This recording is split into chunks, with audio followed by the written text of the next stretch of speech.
What is going on, guys? It's good to be back here with another episode of the ARCA Racing Podcast. I'm your boy, Startin' Park Car on Twitter, and, well, we have a lot of news. We have a big weekend coming up with an West, main series combo race. We also have a lot of news and notes to go over, and unfortunately, we do have a tragic story to also go over. Whole lot of ARCA news in the last couple of weeks. Like I said, some good, some bad, sadly. But anyway, I'm glad you guys have joined me for today's show. Let's hit our little intro, and then we'll see y'all real soon with the start of the show. As, of course, follow me at social media on Twitter at StartinParkCar. Follow our good friends ARCA Racing at Twitter at ARCA_Racing. And follow the man himself, Brad Smith, on Twitter at DriverBradSmith. Look at my ARCA report on ARCARacingReport.blogspot.com. And we'll be debuting Backmarker Battle, at blogspot.com. That'll be debuting this season as well. I'm still deciphering whether we're going to have Backmarker Battles as a blog or Backmarker Battles as an actual video series like we did last year. Anyway, let's get into the video. So, Phoenix. And overall, I think a track like Phoenix fits the ARCA series very well. The way it races, the different grooves, the big dogleg, everything about that track fits ARCA very, very well. And it was great to see, in last year's ARCA West finale, that we had 36 cars, a heck of a field. We had not seen that kind of field at a non-plate race in a long time, really, really long time. Because most of the time, for 36 car ARCA fields, we would see those at the play races, whether it be Daytona and Talladega, obviously. But here we were at the ARCA West race last season, and we had 36 cars, and I'm like, man, you add in the extra main series entries that are actually full-time and regular ARCA, what kind of entry list could we get for the Phoenix combo race next year? And here we are, 40 cars, man. It was unbelievable to me that we had a full field entry list for this race, 40 cars, with a lot of course, full-time ARCA series, and, of course, the West Series teams. We'll go over the entry list in a second. Like I said, we had 40 cars, arguably going to be the biggest non-plate ARCA field. 10 years, guys? Almost 10 years? Can anyone in the chat correct me on that? But probably one of the biggest non-plate ARCA fields in a long, long time.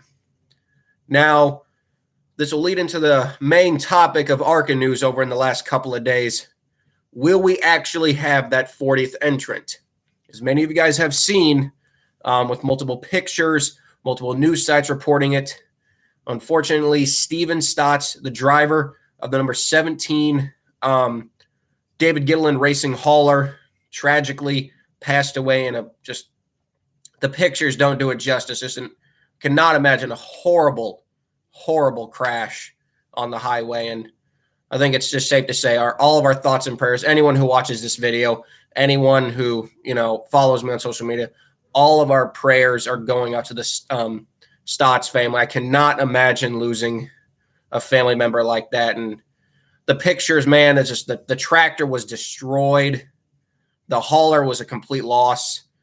It didn't look like the car was totaled, but, that's kind of besides the point. So, overall sad story. I don't want to go into the details about what happened with the crash. You guys can look that up for yourselves. It's all over Google if you guys want to check it out, but I kind of wouldn't. It's just sad. The pictures are all over the place. I didn't want to post any of those pictures in the thumbnail out of respect for the family. I didn't. Those pictures deserve to just be. I wish they wouldn't even post in public, honestly. I wish they could have kept those pictures under wrap, and then the family could have posted them if that was their choice. I'm not sure he was in it.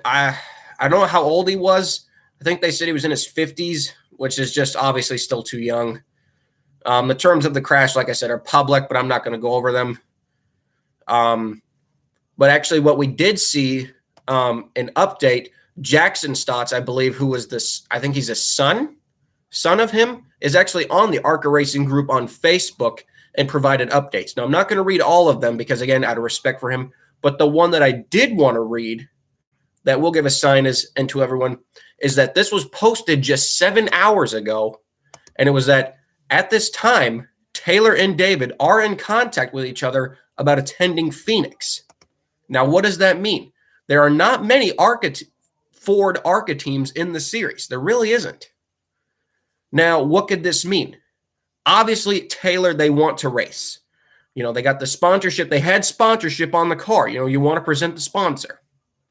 You want to race. You want to get the experience. Has Taylor, anyone watching, has Taylor actually raced at Phoenix before? Or would this be his first start? Or one of his first starts? Because I think he actually has raced there, actually. Kind of a brain fart on me. But from what we saw right there, it looks like we're still trying to get that 40th entrant in to the race. I don't know if DGR has time to get another car ready and get it all the way across country. I look at the entry list, and I do see, a couple of Ford teams, but really the most prominent Ford team I could see them possibly borrowing a car from for them to race would actually be from the Amber Balkan team, the Rett Motorsports team. Because the only other prominent Ford teams I see are Joey East and the Bob Roncati team, but those are West teams. Amber Balkan's team is a main ARCA division team. So is it possible that maybe if Amber's team does have a backup car, will Taylor run that car? Now, again, none of that's been confirmed yet. The only update we've seen is that post by Jackson Stotts. By the way, Jackson, if you ever see this video, all my prayers to you, my friend. Words cannot say enough. Cannot imagine losing a father like that. So all thoughts and prayers, again, I'll say it 1,000 times. All thoughts and prayers with the Stotts family. Absolutely. But they did post that update that I wanted to tell you guys that although right now it looks like we might be down to 39 cars, Taylor and David are trying to put something together to get to Phoenix with. And I'll be sure, if anything gives any updates, I'll be sure to get my buddy Brock Beard. I'll tell him about it, and then hopefully we can get you guys some sort of update when he gets to the track on Friday in Phoenix and can hopefully cover it. I think Brock's going. I don't know if he actually confirmed he was going, but if there's any one of my friends on Twitter or social media that watch this account, that if they are going to the Phoenix and they have ARCA passes to get to the garage and Taylor and David are there, I would probably ask them to see if we can get some updates. But right now, the talks is that Taylor and David are trying to put something together. Nothing has been confirmed yet, and I got nothing else to say about that because that was simply all there was in the report. Sorry about that. But yeah, that was posted 7 hours ago, and again, there's been no updates, but I guess all we can say is rest in peace to Steven Stotts. And it's just truly a tragic story. I wanted to get it out of the way, the first thing on this podcast, because it's been kind of the biggest news and pretty much the entire NASCAR world in the last day or two. The last day, that unfortunately we had another hauler crash and someone passed away. And, it brought back a lot of memories of James Hilton. James Hilton was a man I looked up to. James Hilton was one of my heroes. He's one of the people that got me interested in this sport. And, I worked firsthand with his crew members who told me that story. Terry Strange, the guy who was in that truck. I'll never forget him telling me the story of that crash and the details of which I never want to release public because it would just make me cry on camera and it would make the people watching this cry. And I don't want to do that. But it just sucks seeing another hauler crash in this day and age. And it just goes to show you, we don't see a lot of hauler crashes. Well, we do, but you don't see a lot of them reported. So you don't really think about it. And then when you see the pictures that we saw, the report that what we saw, it shows that this can happen at any time. And it's really, really scary. And it's just sad that it had to happen. Cannot say enough. R.I.P. Steven Stotts. And once again, that Taylor and David are trying to put something together so that way we can have our 40 entries. But if not, the entry list is simply going to be cut down to 39. I just wanted to get through that so that way we could move on, get to more of the upbeat stuff, the happy stuff, and be able to end this podcast on a happy note instead of going on this subject last. So It's definitely a sad story, but we'll get into the entry list here. We have right now a set of 39 cars, and going over our entry list, we do have some interesting numbers looking at it. Now, we have seen in the past at the Iowa combo races between the East Circuit and the West Circuit for the K&N days.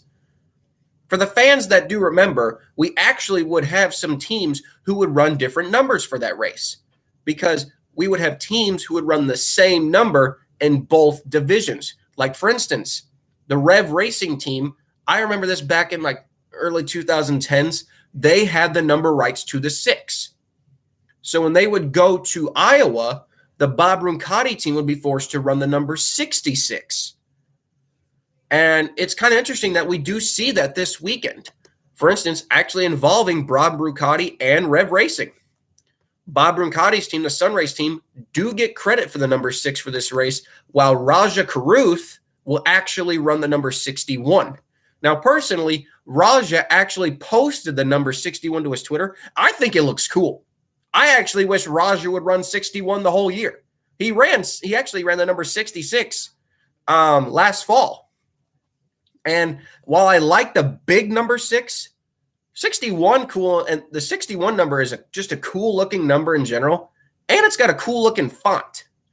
So I like that Raja's running the number 6, but the 61, I actually like that. I actually wish he would keep that, but I understand why they're keeping 6.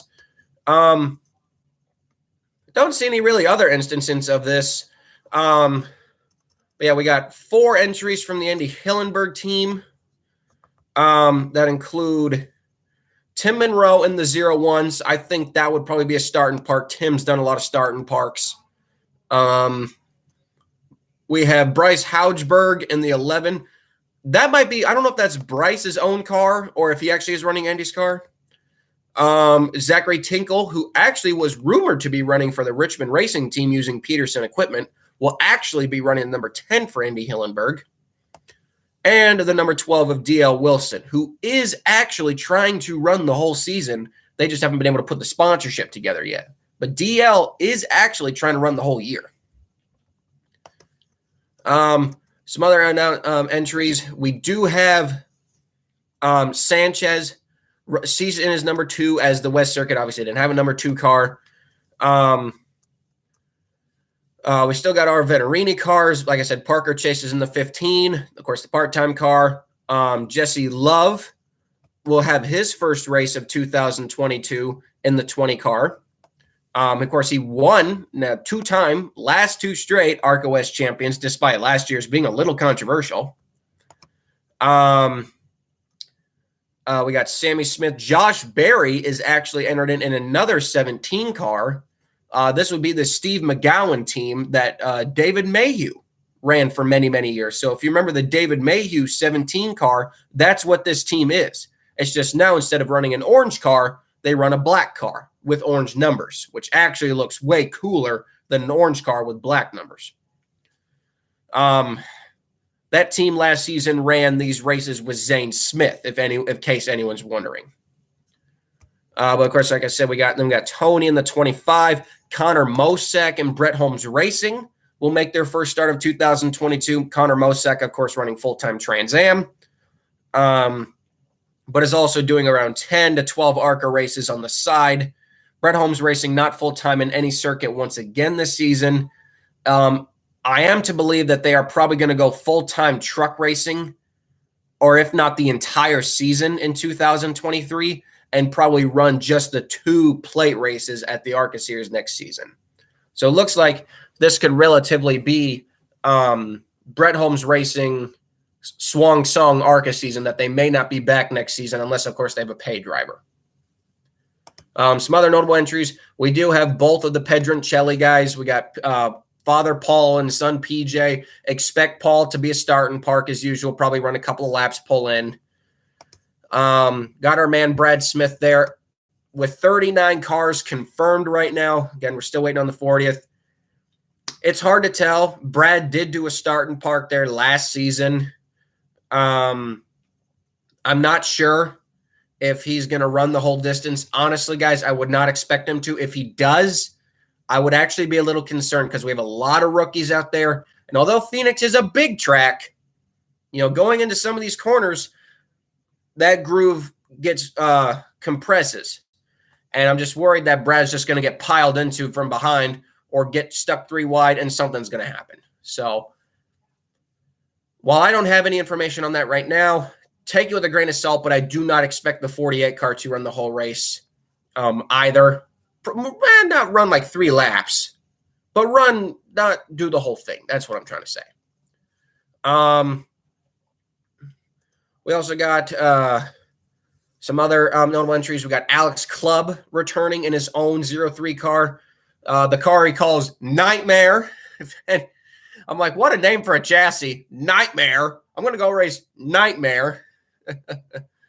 But if you guys have been following the Club Racing Facebook account, that car has literally been a nightmare to get ready from what Alex has told me. And then, of course, a surprising entry that I personally did not expect, Brian Coltrider, running Daytona using the same exact car, HMS 358, and he's running. Now, this will be the first time that Brian has run a track like that. Do I expect him to be otherly competitive? Not really, but I do hope he runs the full race. And in case you guys are wondering, been checking in with Brian on Facebook. Poor Brian Coltrider. He had to drive in the snow. Poor Brian had to drive in the snow and change a tire in the snow. Come on. That is bad luck. I hope he makes it safely there too, you know. Andy Hillenberg, he tweeted out a picture today of him driving in the double-wide trailer, the black double-wide trailer and the white dually, you know, that he drives all the time. Like, these guys just – the stories of these guys getting to the tracks. That's why I love this series so much. Not these big-time haulers, these just truck and trailer, old school, just like the old days. But yeah, like I said, we got 39 cars, still waiting on that 40th entrant. And from what I just went over, I want to be honest with you guys, I'm only expecting probably maybe 3 or 4 starting parks. But honestly, that's still pretty good. And if you think about it, that leaves us with around 33 to 34 full race cars. That's almost a little dangerous at a track like Phoenix with all these rookies. But I think it's definitely going to be a good race. And this is a race I would definitely not hand to the 18 team. Although we did see Ty Gibbs dominate both races last season, we have seen that Sammy Smith, although competitive, very competitive, that car is still probably the best car in the field. Sammy Smith does get challenged. And I don't think Sammy has ever been on this track. Is that right? Anyone watching, has Sammy Smith actually ever been on Phoenix before? That could even up the playing field even more. Especially to other guys like Daniel Dye, who have run Phoenix before. You know, and guys like Todd Souza, who Todd Souza's run Phoenix, I would say almost hundreds of times in his career. You know, like, I don't think we're going to see the 18 team just dominate again. I think this is genuinely going to be a really competitive race with lots of comers and goers. I think Raja and Nick will have an advantage because they ran the West race last season. It's all going to really come down to who can get off turn 2 and turn 4. Those are the 2 biggest kind of corners at that track. If you can master those 2, I think you're going to be pretty competitive. And then, of course, like I said, we got our stragglers. You know, I call them the stragglers. I love them. Got old Bobby Hillis. He's still going, man. It's good to see Bobby going again. Of course, like I said, they can no longer bring the Camry. That car has officially been retired. Unfortunately, it's just sad, kind of sad. We got another storyline. Bill McNally Racing running Chevrolets for the first time since 2006 and approaching their 100th win. I think it's only two wins away from 100. Someone could correct me on that. We're getting close. We've got a lot of competitive entries by them this weekend. Jesse Love, of course, not being with them. Their entries consist of the 16 of Austin Herzog, the 99 of Cole Moore, and I feel like I'm forgetting someone. Oh, yeah, Derek Kraus. And if I'm forgetting one more, then I apologize. So it's actually cool to see Derek Kraus, who's, full-time truck, coming over to run an ARCA race, mainly because, of course, there's no truck race. So why not come over and run? You know what I mean? Overall, I would say a very solid entry list. You got your usual big ARC entry list. This was the entry list we would have back in the day. You would have your competitive cars way up here. You would have your cars that would run mid-tier. And then you'd have your cars that were just stragglers out there to have a good time, that would still run the full race. And then you had your starting parks. That's how the ARCA fields worked 10, 15 years ago when we still had 35 to 40 cars. And that's never changed. It's just gotten smaller. So either way, I think it's really good entry list. I expect it to be probably one of the best non-plate race ARCA races, I'm going to say, in the last 5 years. Really going to be honest with that. Going back to 2017, we could still barely pull 30, maybe even 30 cars. And overall, the races just were not that good. They just weren't. We would see a couple of good crashes from time to time, but nothing really spectacular. Even though I was always there to watch every single one, no matter how boring it is, I've always watched every ARCA race I can. And I just, if you're not doing anything this Friday, just give it a watch. Just for old Colby. Can you guys do that for me? Can you guys do that for me, please? For old Colby, give that ARCA race a watch. I would appreciate it. ARCA would appreciate it, obviously. And I just think you guys will be in for a good show. I don't think you're going to be in for a snooze fest. I think you guys are going to be in for a good race. We do have some other news and notes to also point out, not other than just the entry list. ARCA team and now part-time truck team, Justin Carroll. I've talked about them multiple times. Their bad luck, their 2021 plans, now their 2022 plans. They've officially announced their 2022 plans and where they're going to be starting. Of course, their truck debut will be at Martinsville. And, of course, their ARCA East season debut will be at the East race at Dover. Ironically enough, the track where he had a horrible crash last year, which resulted, I think, the car being killed. The car was absolutely killed, and it was it was a bad, bad crash. He spoke with Kicking the Tires that as for ARCA, their ARCA program, at least they said, will be running Dover and Bristol. We are also going to attempt Charlotte, Pocono, and Kansas. Now, whether that's the first Kansas race or the second Kansas race or both, we don't know that right now.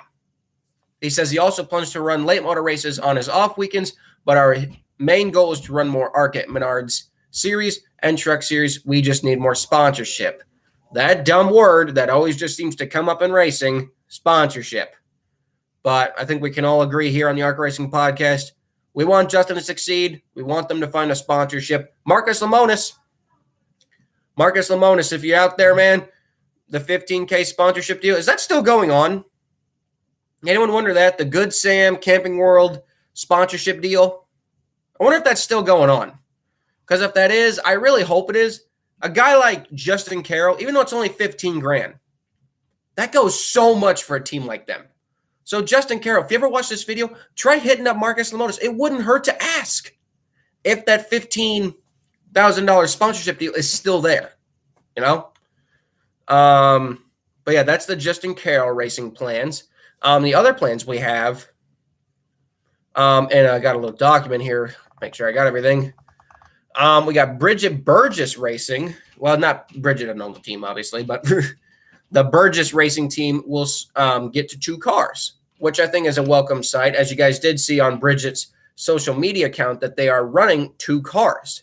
Now, supposedly, it was supposed to run at Phoenix, but it's not on the entry list. I'm not sure who the driver was. It was posted to the ARCA Racing Reddit page, but I can't remember what it said. But it looks like Burgess Racing, though, in general, is going to switch to 2 cars this season. And I think it's an improvement. As long as they got the sponsorship, I think they're ready. If they don't have the sponsorship, I would go very cautiously because, you're not the best funded team. Burgess Racing did the best they could last season with only having 1 car, which was actually pretty impressive considering that they ran the 1 car at tracks like Phoenix, tracks like Portland, and tracks like the Las Vegas Bull Ring. Very impressive. And for the Burgess team, we just want them to have the best season they can overall, and hope that we see that second car. Looks like primarily will be the number 93 at as many races as possible. Or next, we have that Braylon Laster looks like will actually return to Willie Mullins' team at Talladega. Will he be running the exact same car? That remains to see fit. For anyone actually wondering, that car that Braylon Laster ran was actually RYR65, the same car that Ricky Rudd sat second with in the 2007 Daytona 500. A little fun fact for you. It's unclear if he's going to drive that same car or if he will drive another car. It might also be that Willie Mullins Racing will run 2 entries there once again. Either way, it's great for Braylon. He kind of had a little bit of trouble at Daytona. Didn't get going at the start, kind of jumbled the field all the way around the track. But hopefully Braylon can have a good run. Like I said, we all love Willie Mullins, and we want his team to be as successful as possible. Speaking of Willie Mullins, actually, in a video posted on social media, it looks like he's actually also going to be running the Five Flags ARCA East event. And the number 11, basically the same exact car that he drove at New Smyrna. It looks like, once again, it'll be a conjunction entry with Andy Hillenberg's team, of course, who'll be running the 0-1 full-time with Stephanie Moyer, and might bring the 12 car on as a starting park with probably Tony Cosentino again.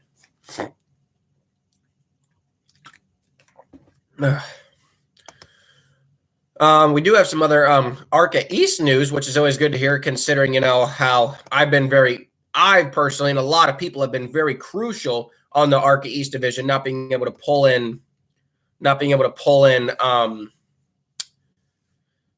entries. But we do have Tanner Arms and Man Motorsports. Yes, the team is called Man Motorsports. Will debut in the ARCA series starting at the East race at Nashville.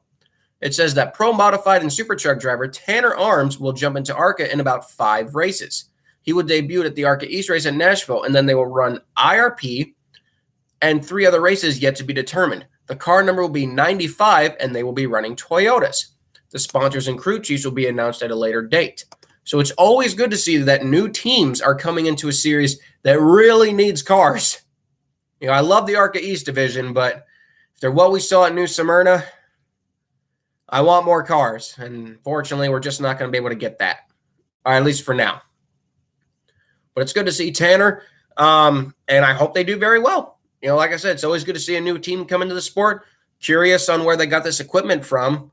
Obviously, there's quite a bit of equipment out there, and we'll just have to see how good they do, and hopefully they can give us a good performance and bring back the East Series, at least help give the East Series some more competitiveness, because that's all we want. We want the East Series to have more competitiveness. Some more news. We have Takuma Koga, who some people like, some people don't. I don't understand the hate for Takuma Koga. Met Takuma a couple of times when they would come to Iowa. Love Takuma. What a pretty cool guy. He's in his mid-40s now. Takuma's not even a young guy. I think he'll be 45 years old this year. So Takuma's not a young guy anymore by any means. But he will return to Jerry Pitts Racing full-time this season, driving the number 7.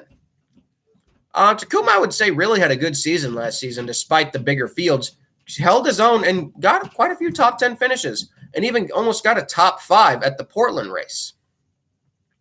Now, of course, Takuma's got a lot of sponsorship from Japan, being one of the very few NASCAR drivers from Japan. So it'd be nice if we could see Takuma. I don't know if they'd approve him, but it would be cool to see Takuma try to attempt the truck race at Phoenix. I don't know if he'd make it, but it'd still be pretty cool to have a Japanese guy attempt the truck race. And I think Takuma could do fairly well if he made the race, obviously. Some more ARCA news. We got Ryan Roulette. In case you guys are wondering, he ran the 77 last year. For the PP1 Motorsports team, not the PPI team, PP1 Motorsports team. He will run in all 3 ARCA Series races for Last Chance Motorsports driving the 85 car. He will also run 5 main ARCA Series races at Phoenix, Iowa, Mid-Ohio, Milwaukee, and Bristol. And then, of course, he will run the remaining 3 standalone East events, as I mentioned earlier. Again, it's good to see more ARCA East teams coming into this series as we need more cars. Will we see a bigger field than 15, though? That remains to be seen. I think we'll definitely see more than 13. Technically, I would say 11 because we had 2 starting parks for those races, so I don't count those 2. I just say we only had 11 because we had 2 cars in those races that fell out after lap 10. So hopefully we can get at least 15 to 16 cars, and at least 14 to 15 of them can be full race entries. Again, it's just hard to speak positivity about the East circuit when we just know that it's not good. It's really hard for me to be positive. I want to be positive, man, but it's really hard for me, and it's really hard for the fans of ARCA like you guys to be positive when we know the sad state that the ARCA East series is in. And I don't want to trash it, and I'm not going to trash it, but we know the car counts are bad. We know it's not going to be the best. We still want to support it. It's just getting harder. That's just the point. It's getting harder to support this series knowing the decline is in. Whereas the West circuit just seems to be getting better every year. And even the main circuit, now 2 years post-COVID starting, is starting to climb back up too. Whereas the East circuit has just went down. And I'm hoping that for 2023, I even said this last season, that we need to merge the East series into the main division. And I really hope we do that for 2023, because I think it would be a major help.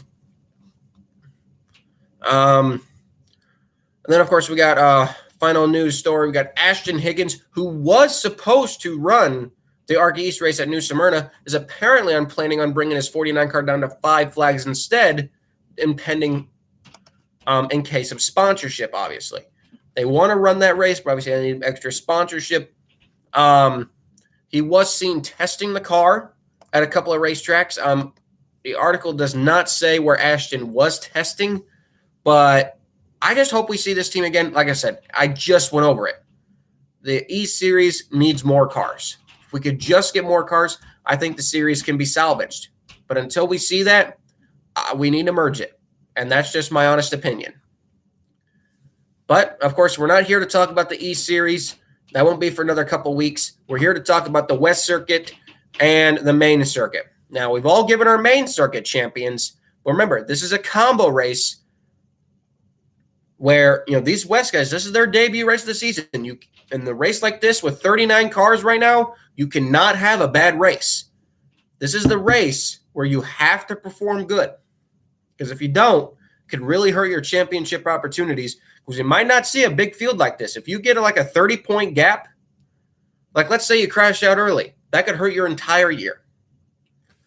I've said it before, my main series championship pick for this season is Sanchez.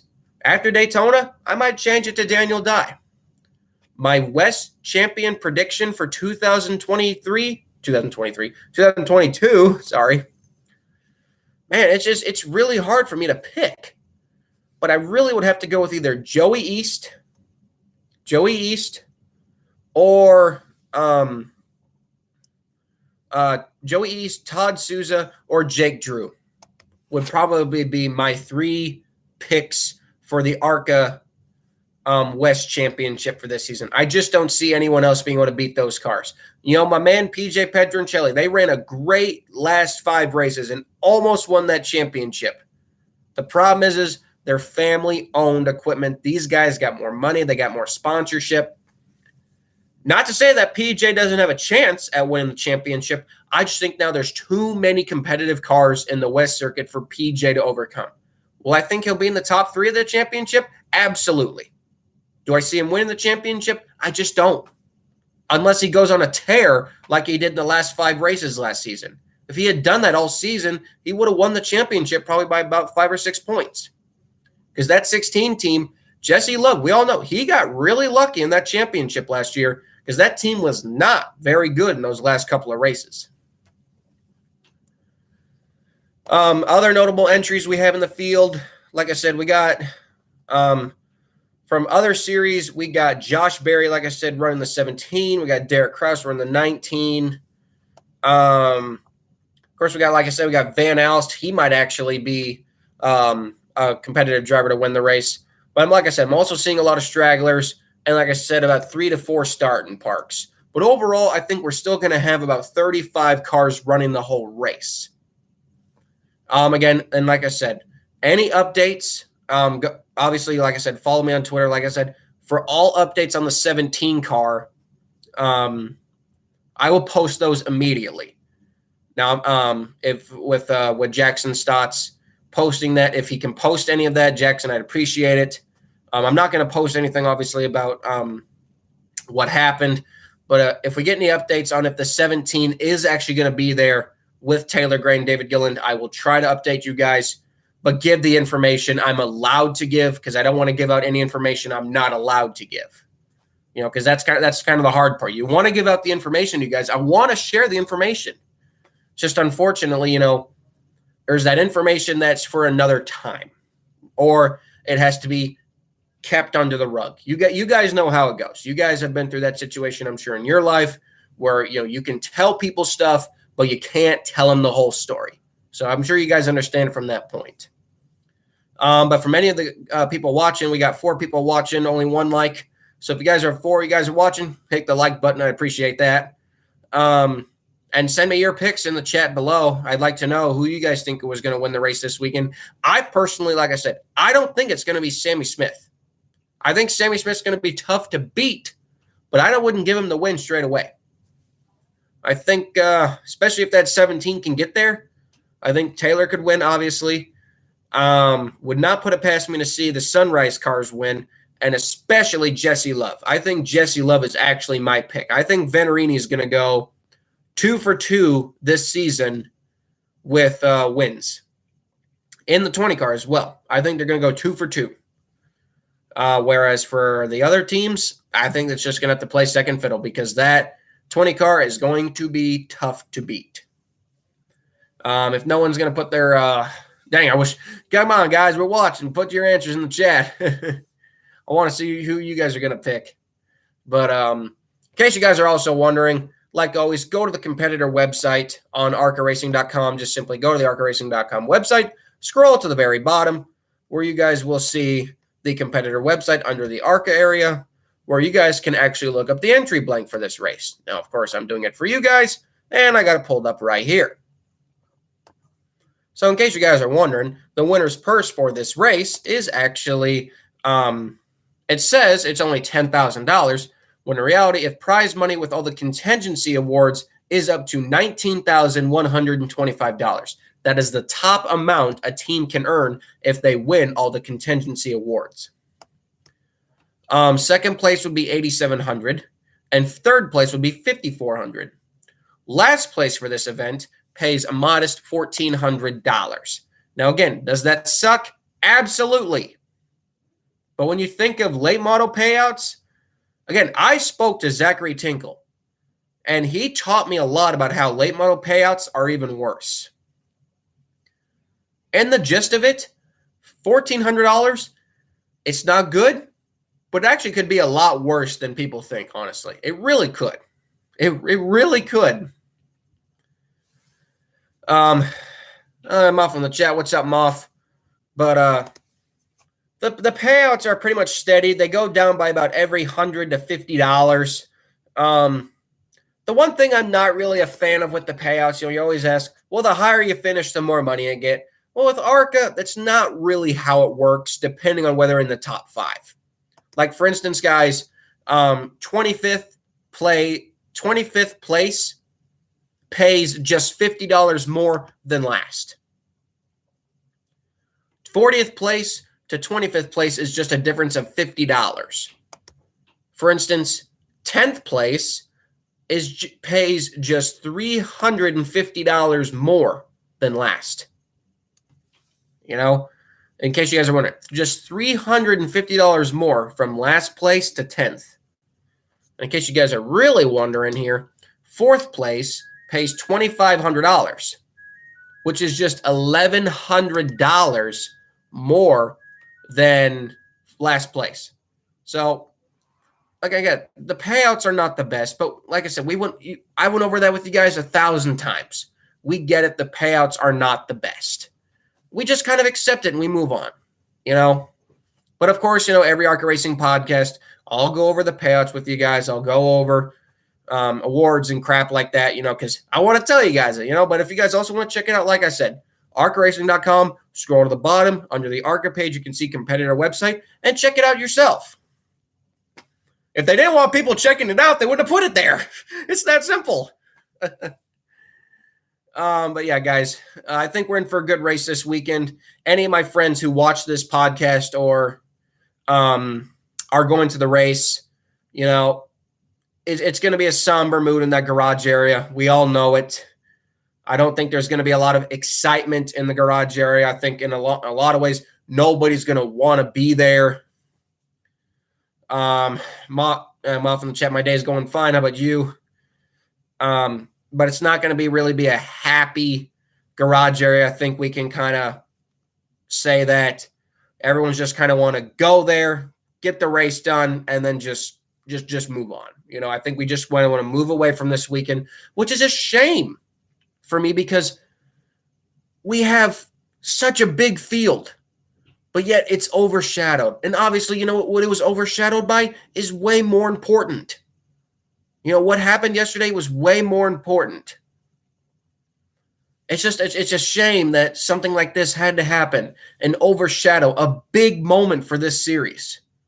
It's a shame, but it just shows that racing, any part of racing, whether it be the driver, whether it be the crew member, tragedy is always involved. And again, I didn't want to end the podcast on a sad note, and I'm not going to do that. I just wanted to bring that up again. But any guys, right now we got 39 cars entered. Like I said, 4 starting parks probably, 35 full race entries. I think it's going to be a good race.